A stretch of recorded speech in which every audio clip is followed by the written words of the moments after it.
С точки зрения активности употребления, не все аффиксы одинаково плодотворно используются в словообразовании. Встречаются и непродуктивные аффиксы.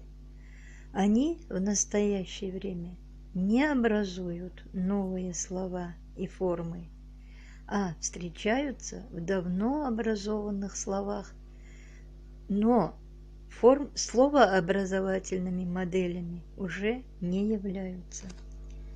В крымско-татарском языке встречаются, например, такие аффиксы: чан – чен, яшау – чан – живучий, талаб – чан – требовательный, арекет – чен – подвижный, мусафир – чен – гостеприимный, иш-чен – деятельный, ой-чан – задумчивый.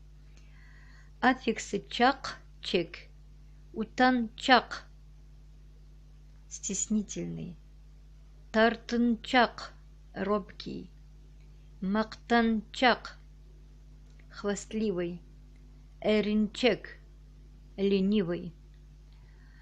В наш язык из персидского языка пришел аффикс кяр, авес-кяр – любитель, иле-кяр – плут, обманщик,